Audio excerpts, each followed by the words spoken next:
ดีทุกคนเสด็จแล้วเด้อสำเร็จเสร็จสิ้นแล้วเด้อพี่น้องตกวางสุดสายตา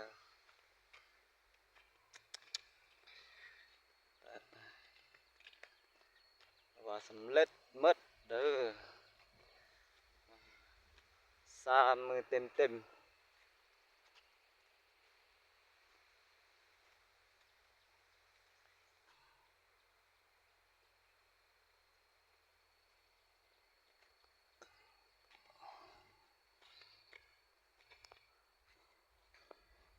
งาบักแม่บักกว้าง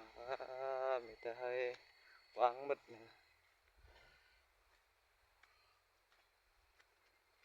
ว่ามันให้น้อยได้สู่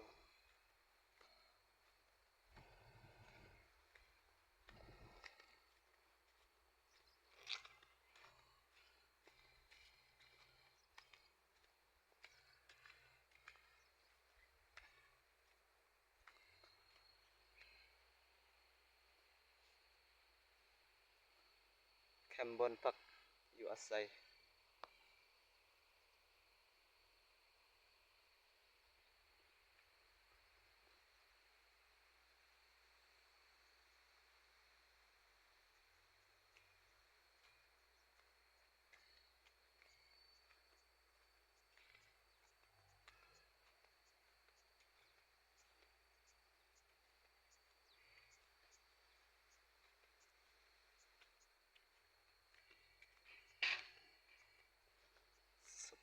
เสร็จสิ้นวาระสุดท้ายของมือเด้อพี่น้องหมดเวลาหมดโอกาส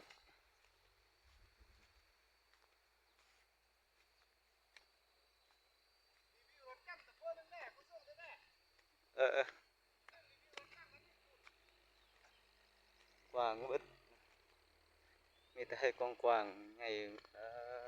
สมควรเฮ็ด3 มือเต็มนะ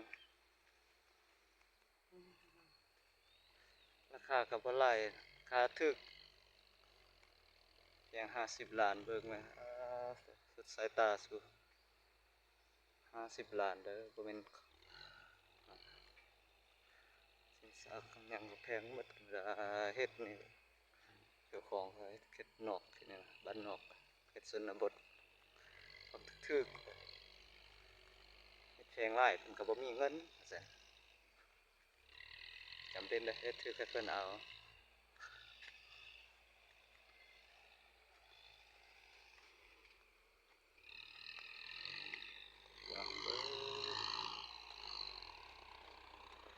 3 มือ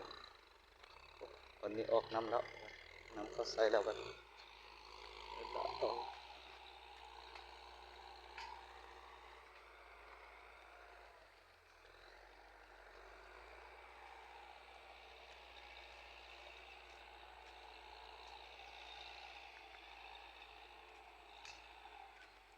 ว่า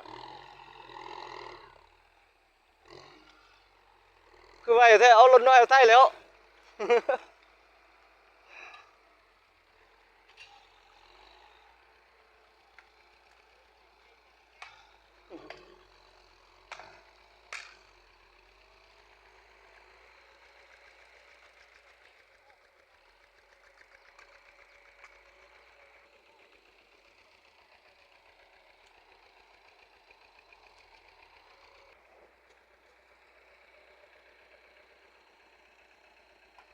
กว้าง